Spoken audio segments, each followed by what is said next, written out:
Alright guys, we have the latest update to HAIKYU Fly High today, and we got the new UR character, Atsumu Miya. And obviously alongside with that, we also have the new UR memory. Now, I already created a video previously talking about whether you should be getting Atsumu Miya and also comparing him to the UR version of Kageyama, because both of them are UR quick spike setters, and as a result, vast majority of you guys probably only want to get one of them. So if you are still considering which one should you get, then do check out that video. I will link it in the comment section. Okay. Now for myself personally, I will be summoning 50 times for this. I'm not trying to get the character, it's just more to build up my pity. This is a strategy I frequently use. It kind of depends on your own risk appetite, but I'm okay to take that risk. So I'll be doing that at the end of the video. Even if I do happen to get him, even though it's unwanted, it's okay because Asuna and Miya also have a very good bond alongside with UR version Kageyama and also Sakusa and also Hoshiyumi and also Komori. And out of those 5 characters, very likely everyone will be using at least 3 or 4 of them end game. So if you just want to get it for the bond as well, it's not actually, it's a very expensive bond because it's literally 5 UR or SP characters. However, if you think about it from the other angle, it's actually going to be improving your team so much as well because so many characters within that bond will be in your first team. So that's kind of why I don't really mind if I do happen to get Asumiya, even though that's not kind of my preferred character. But yeah, I will save that towards the end of the video when I actually do the summary. But what I want to talk about now is actually going to be the memory choice for Asumir and also whether you should be getting this memory. So, first of all, this memory is actually very, very good. However, I feel like global, unless they change up the effect from JP and also Taiwan server, otherwise there's a mistranslation here again. So, first of all, the first effect is just increase set stat by 12%. That's pretty standard. Then the next one, it says if any allied player awareness will reflex below 20%, then you're able to increase attack technique and those defense technique by 3.2%. I'm pretty sure this should be awareness and reflex both be below 20%. I mean, I'm not going to get this memory. If someone is, then please do test it out for us. But I'm pretty sure you have to be having both awareness and reflex to be below 20%. Otherwise, it's going to be actually very easy to trigger this threat. I'm pretty sure this is actually very specific that you actually need to hit both conditions, and that's kind of what makes this memory not so universal. But yes, that's something to be checked. I'm pretty sure Global probably just messed up in terms of a typo or mistranslation. So yeah, I'm gonna interpret it this way, okay, just like how it was in the JP and also Taiwan server. Then the last part of this effect is that when any player performs non-critical action, the setup, so basically whoever equipping this will also gain 1% attack and also defense technique up to 5 times in one turn. Okay, so basically reading this, you probably already know the idea of playing this memory is kind of only going to be in a team if you're not trying to go for crit, which is basically the playstyle of Inarizaki. And in fact, this buff is actually going to be really, really nice for Inarizaki team because you have to remember this is actually for everyone on the team as long as its awareness and reflex is below 20%. Okay, so you can have 7 members on your team.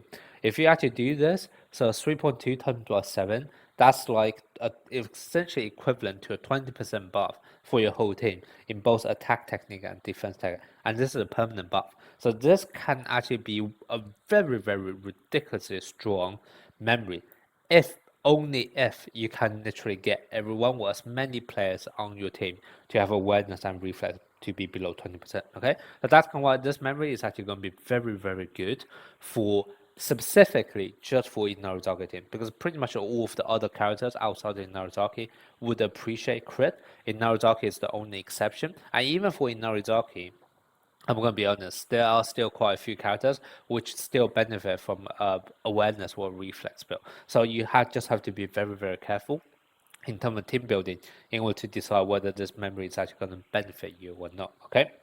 Now, the other point I also want to talk about is that some people have also been asking me, for example, if I do not have enough memory ticket for both of the UR memories, for both Asumir and also Osumumir, which one should I prioritize? And the answer for that is going to be simple. You should be prioritizing the one for Osumumir. And the reason for this is because Osumir is the only opposite hitter in this game, which is quick spot, and that basically means you can take a look through all of the other memories in this game for opposite hitter.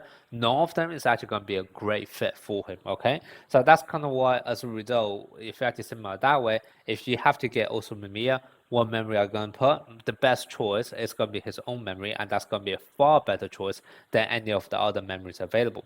Whereas for Atsumu, yes, this can be strong, ridiculously strong, in fact, if you have a Narazaki team.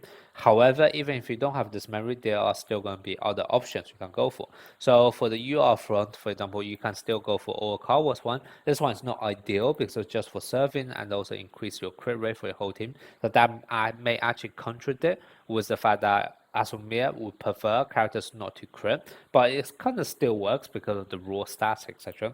Whereas, even if you don't want to go for UR memory, there are actually two very good universal SSR memory for the center position as well. So, for example, this one for Akashi can give stamina, that's always massive. And then also, this is for attack technique, so you don't have to be it's not restricted to just power spike, which is what Akashi is. So this can benefit you as well, right? If you're going for that quick spike in Naruto team.